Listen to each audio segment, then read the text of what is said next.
district director, and we're going to talk about the small business loans, particularly the PPP and the EIDL loans, and what they mean, not only general concept, but more importantly, if people have been fortunate enough to get one of these, basically what happens then? What's next? What can I do? It's a loan, but under certain circumstances, they may be considered a grant. And how do I make sure that I comply to make sure that my loan becomes a grant? So we're very fortunate to have Julio with us tonight, to be made himself available to answer questions and to explain the program a little bit more in detail. So with that, I'll turn it over and let's go. Thank you, Senator and Representative Perola, for having me here. And again, we're part of a family of, I would say nationally, we have over 70 offices around the country under the guise of the Small Business Administration. In Connecticut, we have two offices, one here in Hartford. The other one is in Bridgeport, which is a satellite office. And there are a number of staff members that are professional in terms of what they do and how they reach out to all the small businesses here in the state of Connecticut.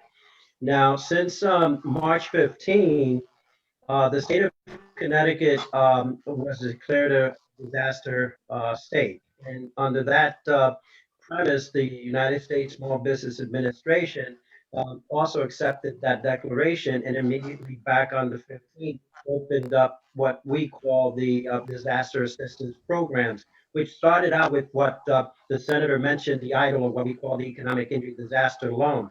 That was the first program that was established here in Connecticut. Connecticut was the third state in the nation to have been declared. And so we kind of ramped up pretty quickly ahead of most of the states in the union to be able to support most of the small businesses when they first started to apply. When that program was introduced back on the 15th, it was really through the portal of SBA. You had to go onto the SBA website and you had to register. You had to put in your information and you had to submit documents and you were given a number. And then you had to wait. We were told here at our offices that it would take about 21 to 30 days for an application to go through that process because it was a manual it was a manual program where you had an underwriter. That underwriter would actually be contacting you, and that type of loan is for 30 years. So if you have actually applied for the economic injury disaster loan, what you're really applying is for a 30-year term loan. That rate would be 3.75%, and the maximum under that loan would be $2 million. So when that program kicked up and ramped up, that was really what SBA was offering here in the state of Connecticut. Moving forward, what happened about 10 days after the 15th, there was this other program that was announced through Congress called the Advanced Program, the Advanced Economic Injury Disaster Loan.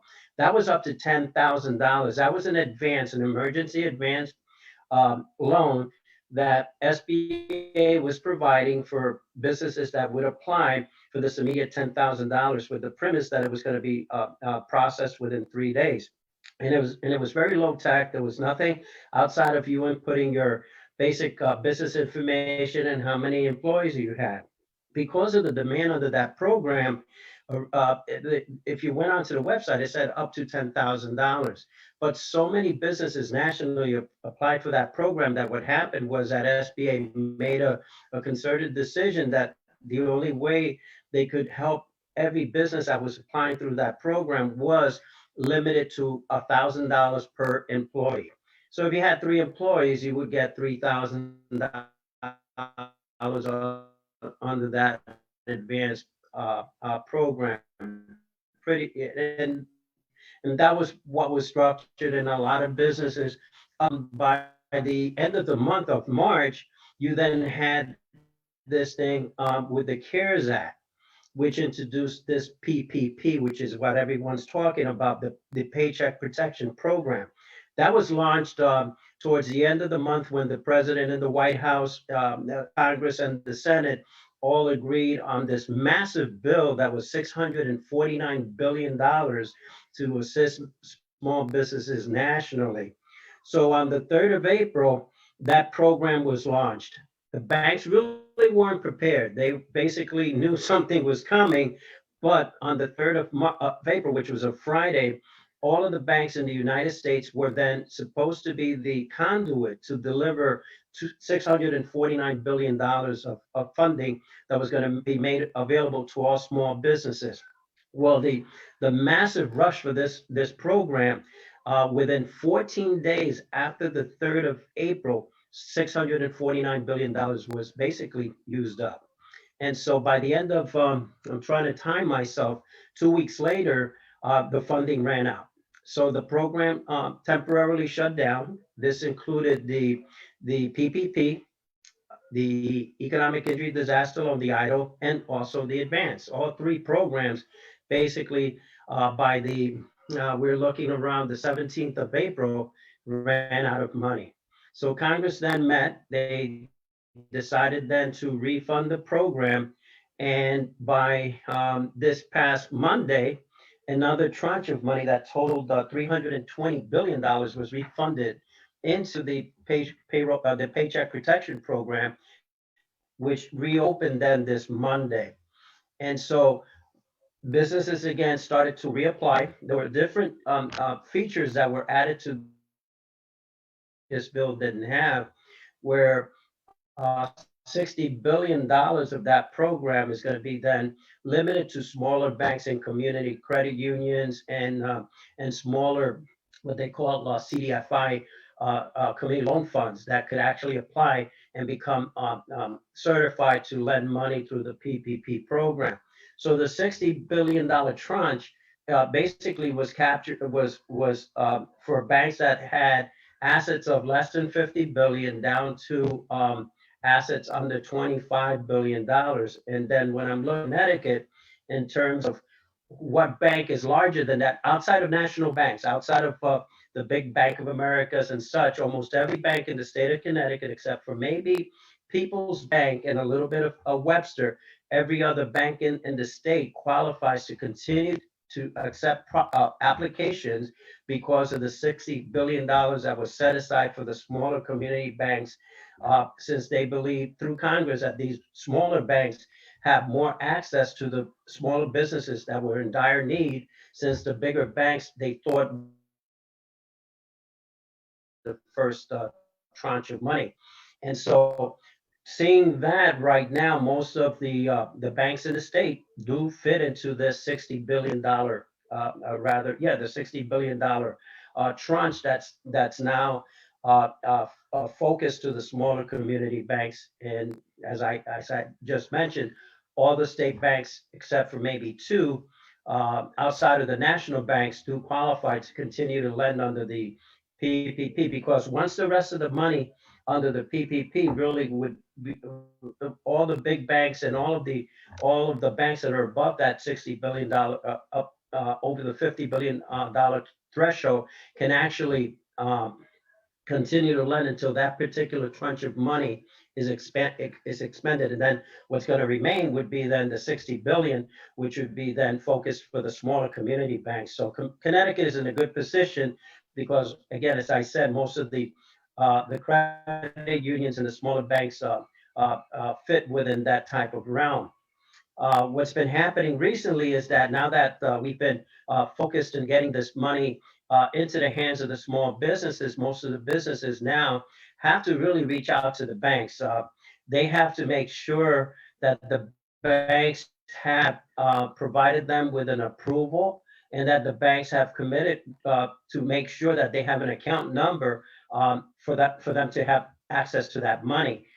There is a rule that was established by Treasury that the minute that the bank gets an authorization, which is pretty quickly from SBA, the minute the bank puts in that information into the system for SBA turns around and gives them an authorization number.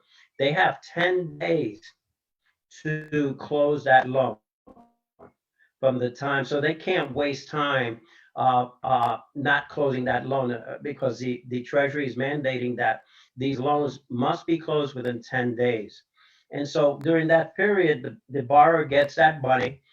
So during that 10-day period, then the Treasury basically is stipulating that that money, the day that they get that money is the day the eight-week period starts. That's when the clock starts for that program money to be used.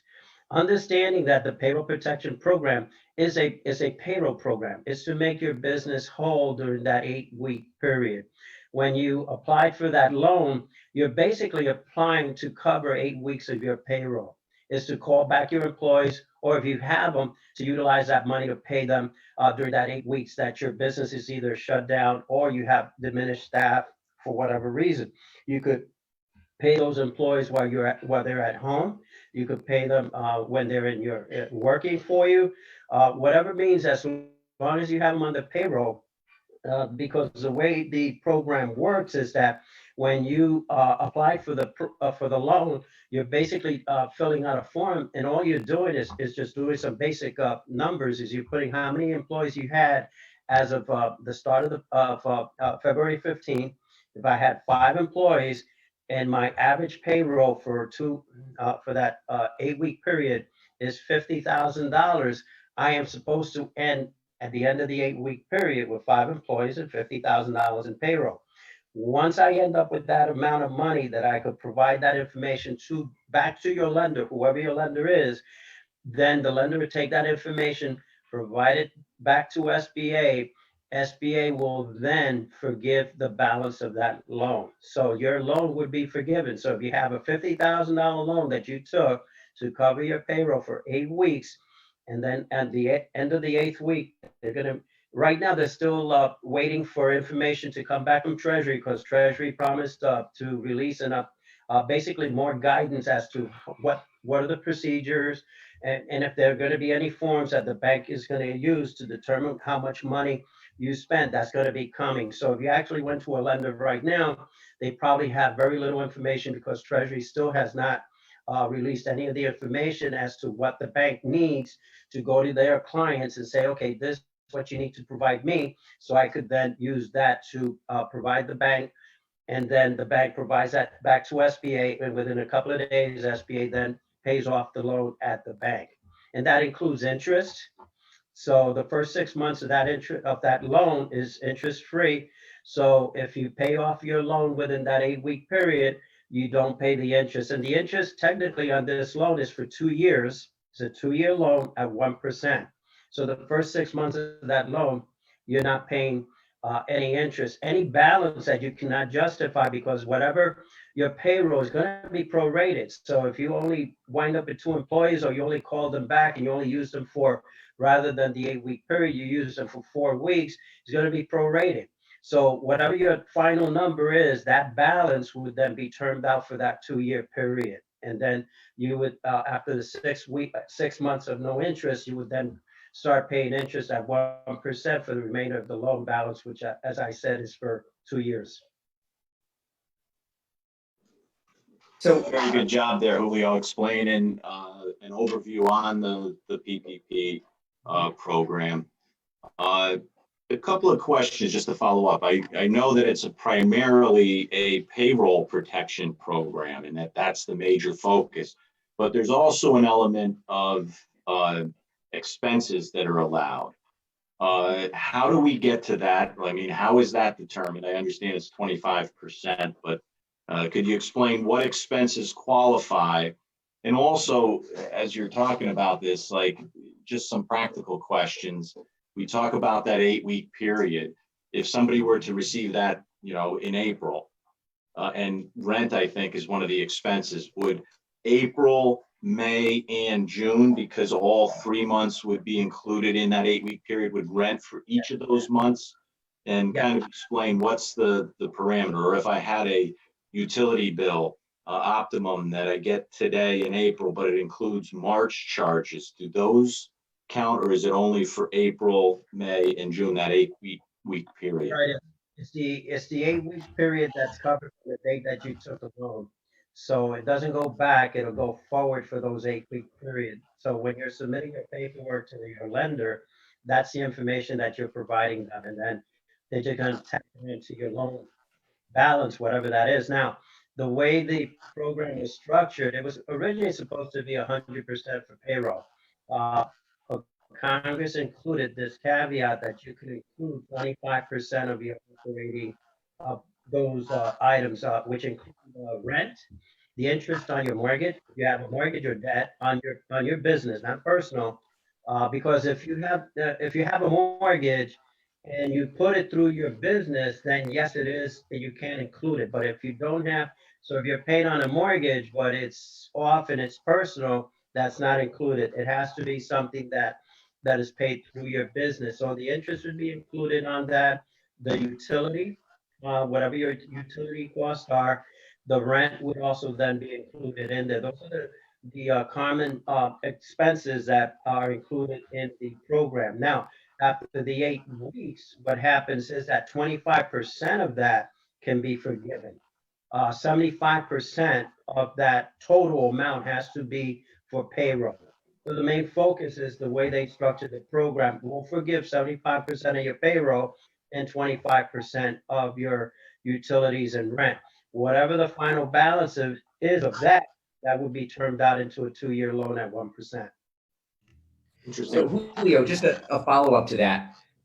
Starting from when the PPP first opened, a lot of constituent businesses mentioned to me they were concerned because they weren't very clear on what the rules were for the forgiveness. They didn't want to walk into a situation expecting that they were going to do all the right things as they understood them, and then find out that the rules got changed and they've spent this money and now they owe it back. Um, and I know you don't have a crystal ball, but is there any real wiggle room for the federal government to change the rules and try and claw back some of this money, even though it's been spent properly on payroll? The rule for that hasn't changed since it was in the CARES Act originally. The rules are the same for the rent. I mean, for the payroll, for the 8 weeks, that hasn't changed. The utilities and the rent hasn't changed. They haven't touched that. What they've done is they've actually put very strict rules as to who can now apply for the program. And there were the original tranche of money made almost any type of business with less than 500 employees apply, which is what you've been hearing on TV about the Ruth Chris and publicly traded corporations that were taking I would say advantage. The program allowed them to. So it's not that they were taking advantage. You have a program that says you can borrow money if the opportunity is there for these companies. They did. But that was now tightened up where now they have to prove that they do not have secondary sources of ability to raise capital.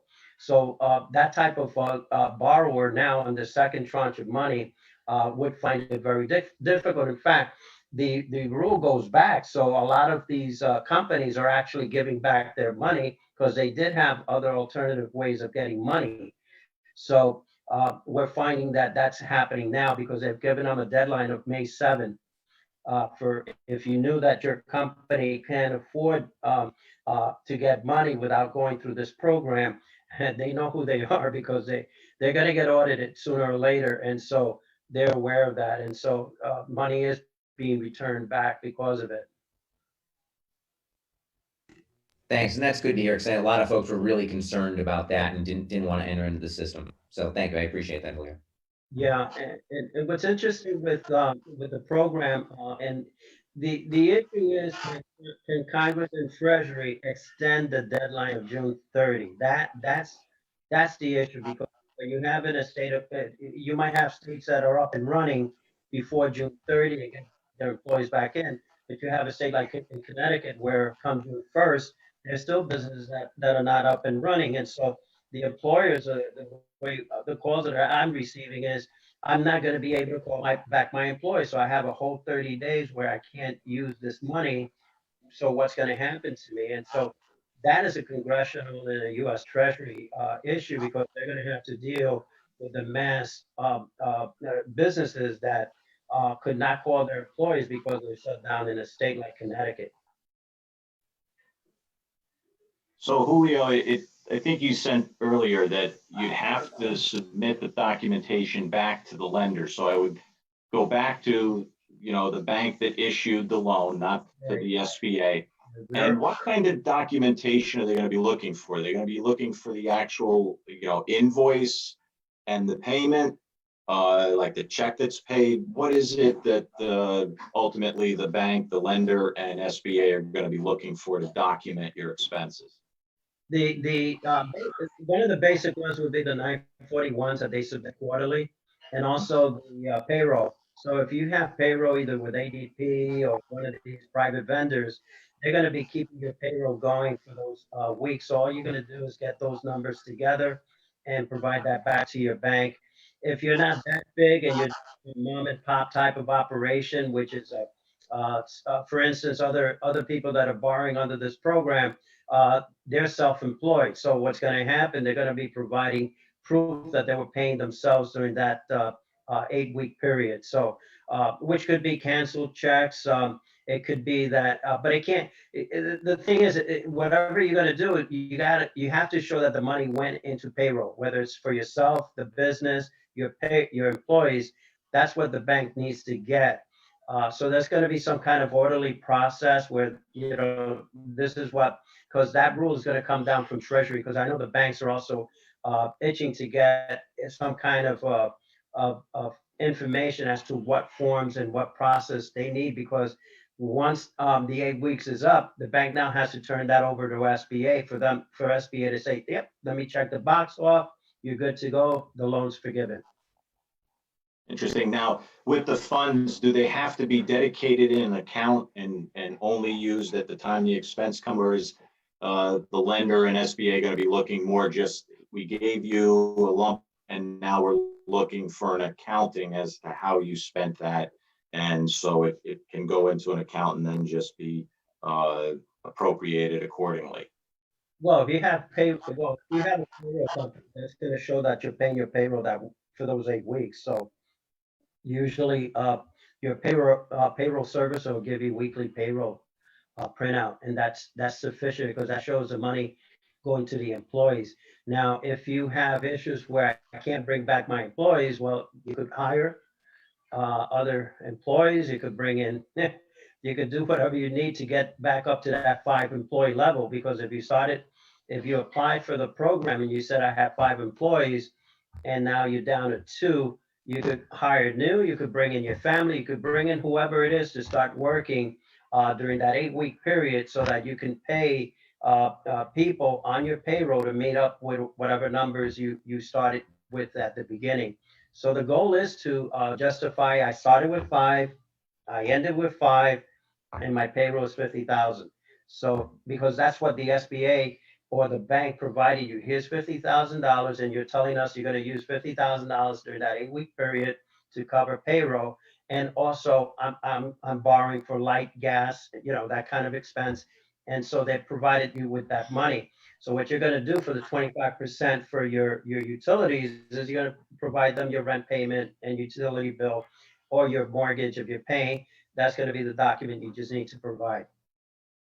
So, Okay. Julio, just to follow on to that, and I appreciate the question about the expenses. We actually just received a question from Katie, and it just bear with. So when you fill out the PPP, it doesn't allot for a calculation of rent and utilities, et cetera. The calculation asks, of course, for 2.5 monthly payroll. Is there a way to add money to a business's PPP once they receive the monies, basically to account for those other expenditures like utilities and rent that are eligible? Right, but banks have been asking that question, can I reopen the loan? The answer is no. Once the loan's been provided, you can only borrow once. It's a one-time loan. Now, if the loan has only been approved, but not closed, which means closing means I got my money, but the bank gave you an authorization that the loan's been approved, you can't, at that point, you can't go back and have them increase the amount. But once the loan's closed, that's it. It's a one-time shot, and then you just have to use the money that was provided to you. We've had mistakes already being called, banks saying, if they didn't close the loan, they can't do the changes. But once the loan is closed, we're being told that they can't go back in and change it. Okay. And we actually just got another question from Angela. Hi, Angela. So if a business received 8 weeks of funding through the PPP loan, and they didn't get the money until April 20th, but the business closed back on March 20th, are they eligible for the, well, you may not know this, for the PUA for the time frame before the PPP? It starts So counting. there's this 1 month window, the PUA thing on the unemployment side. So I don't know if you can answer that, Leo. Yeah, the 8 weeks begins the time that they're given the money.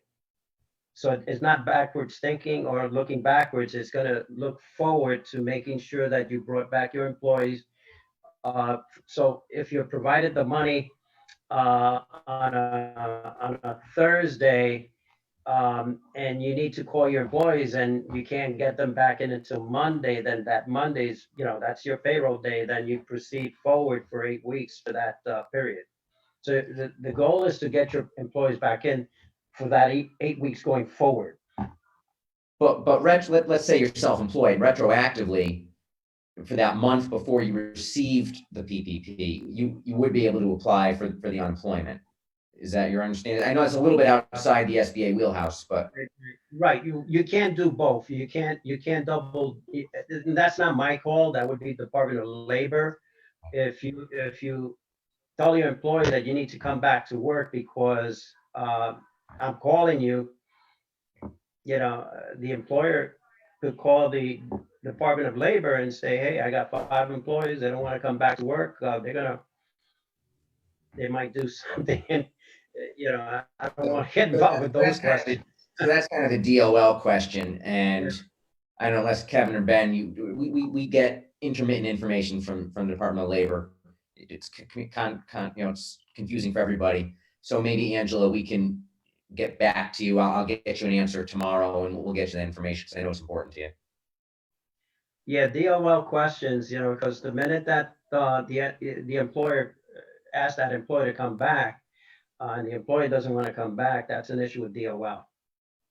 Julio, I got a question. If you get the loan and you use it on expenses that are not covered, does that make you ineligible for the forgiveness of that loan? Well, at that point, it'll be a term loan. You wouldn't have because you have to provide 75% of that loan to payroll. If you don't provide that, then it'll probably be termed out. Would that be for the whole amount of the loan or just for the amount you spent that was on not covered items? Right, whatever you didn't use for payroll would be the term loan, and so Okay. you'll be covered for that amount. But the goal is that it's supposed to be used for those specific purposes, because that's what you applied for, and that's what you're attesting that I'm going to be using that for payroll. I'm going to use that for rent, and so that's the intended use of those funds.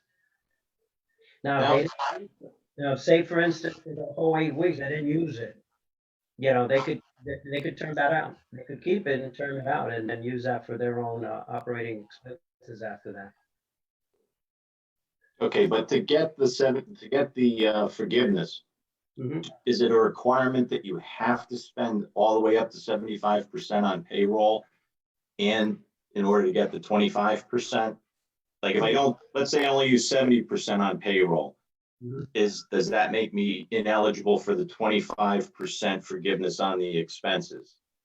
Well, you already have the most you could get is 25% on the non-payroll, no matter what you do. So you're not gonna get more than 25%, because that's what they gave you from the beginning. Right. So you're not gonna get beyond that. So you'll probably wind up getting the forgiveness on the 25% of the payroll, 70, and then the balance winds up being termed out. Okay. So the issue is really Go to ahead. try to keep payroll going during that 8-week period. And I think that the major question, and again, is what happens if I don't have my employees, or I don't, really, that's been the issue. Most of the questions is, I'm only gonna be able to bring them back only for half of those 8 weeks because I was shut down, and that winds up being prorated at that point based on the number of weeks and the payroll. That's why you could rehire, you could call in other employees to come in, replacing those that didn't want to come in, if that's your prerogative, how you want to run your business. Okay. I know that Julio, you had another engagement to go on to. Jason or Ben, do you have any other questions for Julio at this point? Or I just want to say thank you. Yeah. I'm pointing my screen here, but we appreciate your time and it's good information for a lot of the small business owners and their employees to be able to hear this and get some questions answered. So I appreciate it, Julio. Thanks very much. Hey, great job, Julio. Really appreciate it. You had a lot of information there for everybody tonight. Appreciate your time. Thank you. Yeah, Thank I you. think you did a great job. Thank you, Julio, and thank you to your agency. I mean, they really do a great job. You're doing it here now, but on a whole host of other fronts. So keep up the good work and thank you very much. Can I just say one final thing, please, for all the ones that are on the town hall? Make sure that you go right away to your banks. Don't procrastinate. This money might go out within the next week. And if you're thinking that this is going to last, the first tranche of money of 650 billion went out in 14 days. The banks are more savvier now because they went through this, the original round, and they're processing over $1 billion an hour. And so this money might not last more than a week. So again, my advice, contact your bank, make sure you get your authorization and your number. And if you haven't, you can go to another lender. So don't, sit around thinking that my bank's gonna give me this, my loan, and no one's called you. Okay? Okay, Thank you. thank you. Thank you for having me. Thank you so much. You bet. So now we have a couple of non PPP related questions. These are more related to the pandemic. I know that the first one that came in was that I'm extremely concerned about the economy, our food supply, and the mental health of our society. What is being done in Connecticut to gently get things moving back in the direction of normal? I mean, I know that this is a big issue. We have a lot of mental health issues going on. The governor has announced a Reopen Connecticut group, which I think we have another question on, dealing with transparency. Uh, and he's looking at those issues to try and get Connecticut back on its feet and its economy going again. But he's doing it in a measured approach to try and, while he's trying to get the economy moving, he's also mindful that we can't create another situation where I'm going to say the virus and infection exceed the healthcare capacity, and we want to make sure and maintain that the curve continues to be bent and we remain within healthcare capabilities. I don't know if you've heard anything else, Jason or Ben. No, I mean, everybody's just sort of trying to thread the needle, and it's a delicate tightrope. You guys are hearing it, and folks who are watching are thinking the same things. Some people who want to open up yesterday. There's some people who think we should be holding off all summer. It just depends on your perspective. If you're a small business owner and you started your business 20 years ago and it's your whole life, and all of a sudden you're worried it's not going to be in existence next month, you're pretty panicked, and you want to open right away. So it really is a delicate tightrope. And Kevin, to your point, the governor rolled out some ideas today that were fairly general. Now, I've already gotten a lot of questions and I don't really have answers for them yet. But with the goal being that we're going to allow businesses, not we, I mean, the governor's going to permit businesses that he believes can be kept safe and healthy to open, and prohibit businesses that he believes can't be opened safely in a healthy way to remain closed. And look, this is uncharted, and to the governor's credit, I think he's trying to do what he thinks is best. Whether you agree or don't agree is up for debate. But as to the pace at which it goes, I don't know. I mean, I'm very happy. 2 months ago I was saying that the benchmark really is hospitalizations, and that really is the curve to look at, and we've seen that go down for over a week. That's a good trend, and it needs to continue. So if that continues to happen, I think it's happening actually a little bit more steeply than a lot of folks have anticipated. maybe we see a change from what the governor laid out today, and we see things to accelerate a little bit more. I don't know. I don't have that crystal ball, and that circle of influence around the governor honestly doesn't include me. So I don't know exactly what that group is thinking. Well, Jason, with that, I'll go into the next question. And today was some good news. We do have some things opening up, but the governor does have this committee for Reopen Connecticut, and a lot of the people that I've been talking to think they're meeting in secrecy, and they want to know if their meetings can be open, or the FOIable. And I haven't heard anything yet, but I know it's a big concern because legislators don't have a seat at the table with this. It's all governor picked people, and there's a concern there about what's going on behind closed doors. So I don't know if either one of you guys have anything on that. Yeah, it's funny, you mentioned that there are no legislators involved. Maybe at first, glance, you say, well, gee, we need more politicians involved in this. But at the same time, and Ben and Kevin, you guys know this, we're dealing with it every day. We're really kind of close to the ground on this. We're hearing from the business owner, the employee who's trying to get their unemployment, the senior citizen who's worried about their health and the health of those in their family. So, we're kind of close to it. I was really hoping that when that group of influencers came out in that committee, it's great that we've got some heavy hitters on there, CEOs of Fortune 500 companies, which is valuable. I kind of want to see the guy who owns the neighborhood restaurant.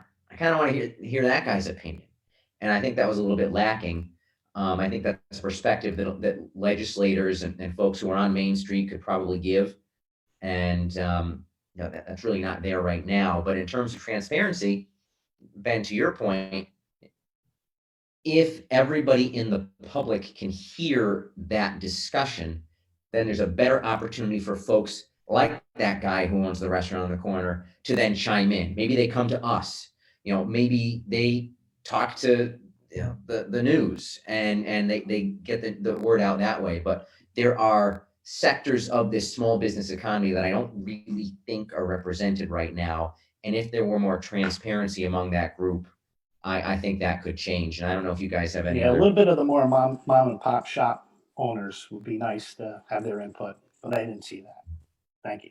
Well, that's what I'm hearing when I talk with folks is they are concerned about the transparency issue, and they're concerned about how you have this big group. I mean, it is unwieldy. I would have thought the governor would have been a little bit more narrowly tailored, but in reality, it's a big group, and it's not operating in sunlight, in transparency. And the reopening is going to affect many people. And especially with the way the government has handled this in some areas, I mean, I think they've done a decent job, but in other areas, absolutely horrible. For instance, with the unemployment checks, both getting through the applications, getting the checks out to folks, and now trying to do the communication with the federal government to get the $600 match. But what we have also is a bit of administration that's tone deaf to individuals who don't have, a paycheck. They don't have savings. They live paycheck to paycheck. And when you shut down a business for 3, 4, 5, 6 weeks, and there's no money coming into the household, it's really not a good feeling for that individual. And that's where, like Jason, you were touching on, we're their representatives. And as much as people call us politicians, we're also the individuals that work between the people we represent and the government that governs us. And we're the voice of those people who aren't represented in the administration, that are standing in both the unemployment line and the food line and saying that what's going on isn't working. And we want to go back to work. We want to get back to business. And, we understand there's a health issue, granted, but not being able to pay your bills, not being able to feed your family is also a very important issue.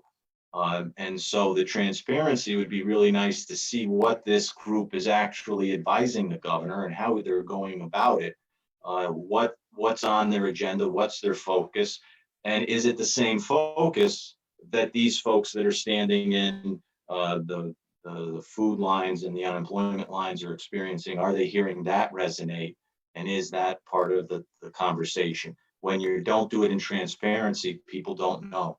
And there's a fear of the unknown with what's going on. And I think that's a big issue. So,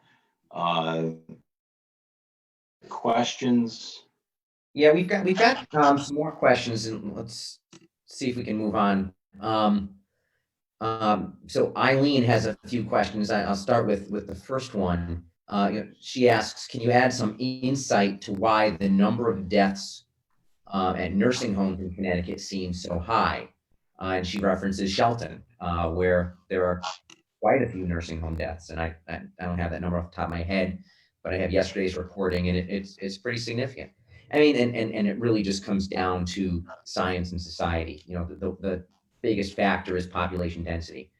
And you've got a lot of people in nursing homes and assisted living, in generally close quarters, who intermingle with one another, especially in assisted living communities where they're in the same dining room, and they're also an older, frailer population.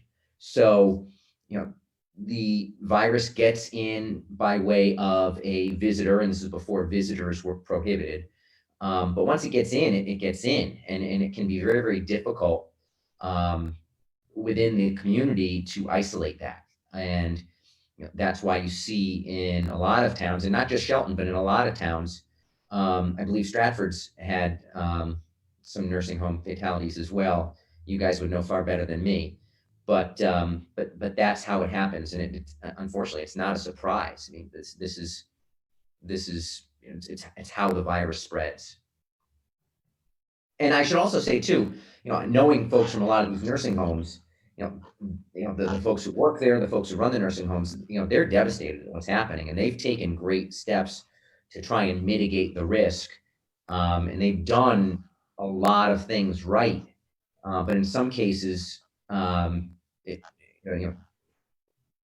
it happens, and it's a terrible thing to say, but the best laid plans of mice and men, a virus is a virus, and it's still transmitted. So in terms of why you've seen fatalities in nursing homes on such a scale, that I hope maybe a little bit explains why.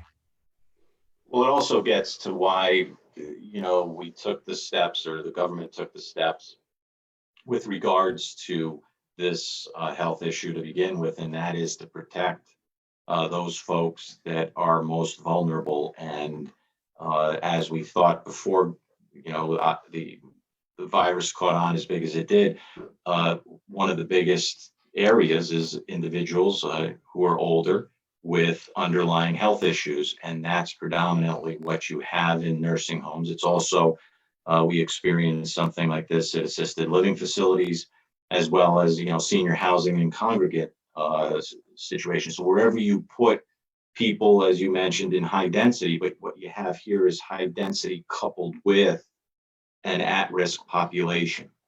And so that's a significant factor. It's why the steps were taken by the governor to try and deal with this issue.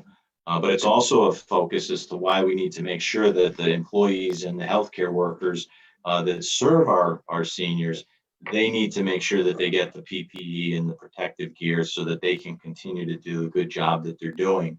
While the state has given some reimbursement to these facilities to make sure that they can cover that, they haven't gone far enough, at least in my opinion, to make sure that they're made whole so that they have the resources and the staff and the capability to service our seniors. So, but that's an issue for another day. But you brought up a very good point with that, and it's one that I've been, and I know I've been on a couple of calls with Representative McGorty with regards to this, that it's a significant issue. Yeah, and Kevin, to your point on PPE, it seems, I work in healthcare, and it seems as though the state is kind of starting to catch up a little bit in terms of the distribution of personal protective equipment. But in the initial stages, and you may have seen it in the news, a lot of this effort in terms of distributing PPE to nursing homes and healthcare providers, and even now sort of moving into other essential businesses like grocery and things along those lines, actually started in the private sector. It started from private donors. who are able to organize things. And that really helped in the early stages of this, because there was kind of a gap in the state's ability to distribute this equipment. So the private sector stepped in and made it happen. Here in Shelton, we have a company, Modern Plastics, that pretty much retooled their entire operation to create plastic face shields for healthcare providers. Nobody asked them to do that. They just recognized it was the right thing to do when they stepped up. So, and that's the strength of communities like ours. It's the strength of small businesses. Modern Plastics is a small business. But those are the kind of things that keep people safe, and those are the kind of things that keep communities together and healthy and united. So, well, and this kind of dovetails with what we were talking about just before with the transparency in the Reopen Connecticut. And what they're talking about is, we just witnessed what happened with the PPE and the lack thereof, and the government's response in dealing with that issue. Well, by all accounts that you hear on the news is that if we go back and reopen, there is a likelihood of a rebound again in the fall. It would be nice to know now, what is our government doing to prepare and plan for that? Are they working with places like Modern Plastics in the private sector to start to build in that infrastructure and capacity? Are they looking at that issue, and are they putting the proper policies in place so that we don't end up in the same situation again? But when you don't have the clearness and sunlight of day on the I'm going to say the conversation, you really don't know whether that's happening or not. yeah. And we're going to start to wrap up, but we actually have a question from Donna, and I want to try to address it. And Donna, if you're watching, I have a lot of information on this that we just got today. I will send it all to you, but I do want to read a little bit of it for those who haven't necessarily asked for it specifically. And it's about unemployment for self-employed individuals. And if it looks like I'm reading from my screen, it's because I am, and I don't want to get it wrong. But this is a question about the PUA, which is the Federal Unemployment Program. It's benefits for self-employeds. And they can start the process to complete step one. This is actually a two-step process. And you start it today, but the system itself won't be ready to accept applications until next week. Sounds crazy, but bear with me. So the first step in this is to apply to the Department of Labor's regular unemployment system, just the regular old employment system, and then get denied. Bear with me. As a self-employed individual, in order to get accepted into the self-employed program, you have to be denied first. There'll be a series of correspondence via email back and forth with the Department of Labor. But then at step two, once you get that rejection, that denial, you can apply for the unemployed benefits. But again, that unemployed benefit system isn't available until next week. So try to follow what I just said. I'm honestly, we just received it an hour and a half ago, so I'm still digesting it too. But I'll try and filter this information out to as many folks as possible. And we're going to sort of put an end on this for tonight. But Ben and Kevin and I are always available. Call our offices, email our offices. For those of us who have our cell phone numbers, call our cell phones, whatever works. We don't care how you get in touch with us, as long as you get in touch with us, and we'll help out in any way we can. But again, too, we're limited in that sometimes we don't have any more information than you have. Especially with the unemployment issues. I mean, today is literally the first moment that I've had more information than somebody else. And in fact, a lot of times it's been folks in the community telling me something I didn't know yet, because we're getting it in real time. Sometimes I know, when I find something out, and when Ben and Kevin find something out, it's because we watched the press conference just like you watched the press conference, and that's the first we heard of it. So just keep the questions coming. If you have issues or concerns, there's something you think we can help with, don't be that person who says, "Oh, I don't want to bother my legislator," because some people say that. Don't just reach out and tune into these and get us any way you can get us. And Jason and Kevin, before we wrap up, I do have one question. I know that the governor's plan came out today to open up certain services and that, but we got a question from Robert, who he's got prostate cancer and he's looking to get treatment, but I guess they call that elective surgery, and he's waiting to see when they're going to be allowed to start having those treatments. So I don't know if you guys heard anything today about that. And Robert, if you're listening, I wish you the best of luck. I'm sorry that they chose to make that elective surgery instead of mandatory. Get you in there, get your treatment, get you better. So hang in there. And if you guys know about that stuff, Jason, you're in the health field, maybe something. Yeah, I mean, I know about this much of what is a very big problem. I mean, the issue of what is elective and what is not, what is discretionary, what's not is, is sort of up for interpretation. And in many cases, a lot of hospitals are making that determination on their own. I would encourage anybody with this question to contact their healthcare provider directly and get an answer and demand an answer as to why this thing can't wait, especially in an environment. My wife, Becky works in a hospital, so I get it.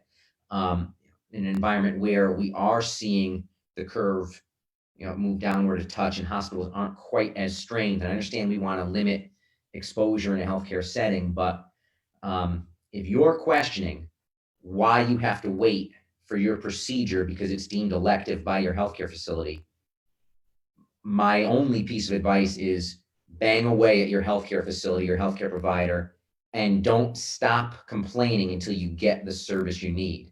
And if there's somebody from a hospital, is it a hospital administrator watching this? You don't like what I just said? Tough. But people need to call and need to get the services they need. I don't know if you guys have any other thoughts. That was good. Thank you. But thank you, everybody for joining us. Thanks also to Ben and Jason for taking time. I think these are beneficial, and keep the questions coming. Yeah, thanks everybody. Thanks for joining. Thank you, Julio. Also, thank you for listening, for coming on tonight. Kevin, thank you. Jason, have a good night. Take care.